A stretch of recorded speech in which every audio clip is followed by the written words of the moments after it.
अहंकार भगवत प्राप्ति में सबसे बड़ी बाधा है, इसको हमेशा के लिए कैसे दूर करें।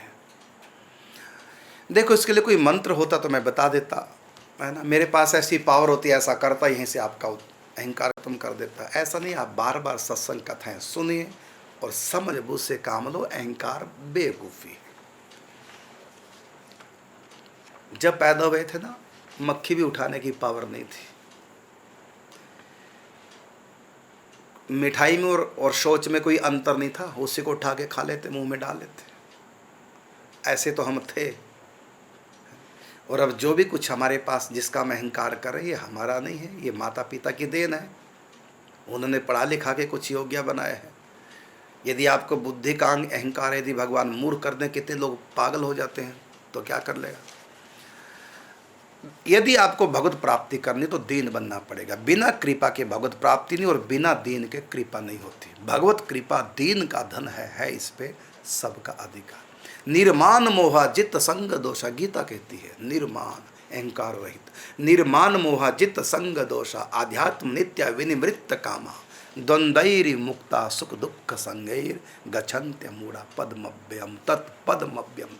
वही परमात्मा के पद को प्राप्त करेगा जो निर्माण, अभिमान से रहित हो गया। तो अभिमान से रहित होना, दीनता की महिमा सुनिए, तब आपको पता चलेगा। हमारे यहाँ ब्रज में आइए, इतने बड़े बड़े संत हैं, ओ बड़े बड़े, लेकिन देखो हाथ जोड़े रहते सब। क्या ये है संतों का जीवन। इनसे सीखिए, महापुरुषों से। बहुत बड़ा घाटा है अहंकार करना, बहुत बड़ा घाटा है। अपने पाँव पे कुल्हाड़ी मारना है, अपने सर में छेद करना, अपना गला रेतना है। इससे भी ज़्यादा आत्महत्यारे से भी बड़ा है ये अवगुण। आत्महत्यारा भी इतना बड़ा पापी नहीं जितना बड़ा अहंकारी पापी होता है। अहंकारी व्यक्ति तो धर्म कर्म करेगा ना रावण की तरह, तब भी कोई फल नहीं मिलने वाला। वो अहंकार के लिए ही कर रहा है, मेरा नाम हो। अहंकारी तो दान करेगा, मेरा नाम लिखा जाए, कमरे के ऊपर प्लेट लगे मेरे नाम की। तो अहंकार में किया गया दान पुण्य सब जीरो हो जाता है। आप किसी को बढ़िया भोजन करा दो, दीनतापूर्वक, बड़ा स्वाद, और वहाँ थोड़ा अहंकार दिखा दो थोड़ा सा, देखो तुमने कभी नहीं खाया होगा ऐसा स्वादिष्ट खिलाया, सब गुड़ गोबर हो जाएगा अहंकार करते। ये जो भी परिवार में क्लेश है ना, ये लोभ से तो होता ही है, लेकिन लोभ से भी ज़्यादा अहंकार। और ये पति पत्नी में जो क्लेश है ना, और सास बहू में जो घर घर में क्लेश वर्तमान में मैं देख रहा हूँ, ये सब अहंकार। सारे सुख अहंकार की बलि चढ़ जाते हैं। ये तलाक, इनका सबसे ज़्यादा कारण ईगो का, परस्पर टकराना, पति पत्नी में और सास बहू में ईगो टकराती है और घर बर्बाद हो जाते हैं। यहाँ भी सुख नहीं है अहंकारी के पास, आगे भी सुख नहीं।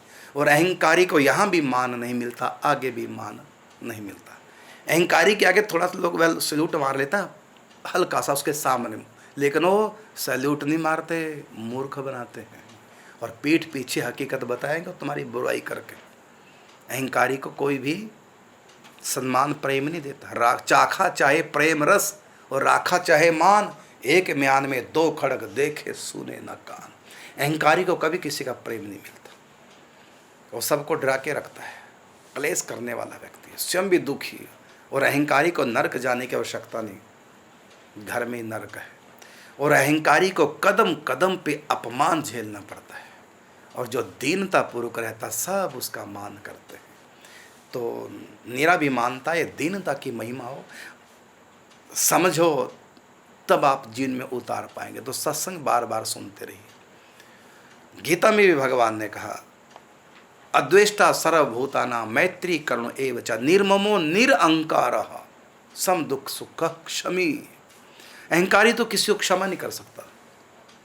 अहंकारी तो अपनी प्रशंसा सुनने का व्यसनी हो जाता है, वो किसी की बात सुनने को तैयार नहीं। प्रत्येक व्यक्ति को अपने प्रत्येक अवगुण दिखाई देते हैं। एक अहंकारी ऐसा है जिसको कभी अपने अवगुण दिखाई नहीं देते, उसको दूसरों में अवगुण दिखाई देते हैं। इसलिए, और सबसे बड़ी बाधा है भगवत प्राप्ति में। तो अहंकार भगवत प्राप्ति में सबसे बड़ी बाधा, इसको हमेशा के लिए कैसे दूर करें? विवेक से दूर करें, समझ से दूर करें, सत्संग से दूर करें। बिन सत्संग विवेक न होई, राम कृपा बिन सुलभ न सोई। बस सत्संग कीजिए, छोटे बन के रहिए, बाकी समझ बूझ से काम बनेगा, ऐसे नहीं।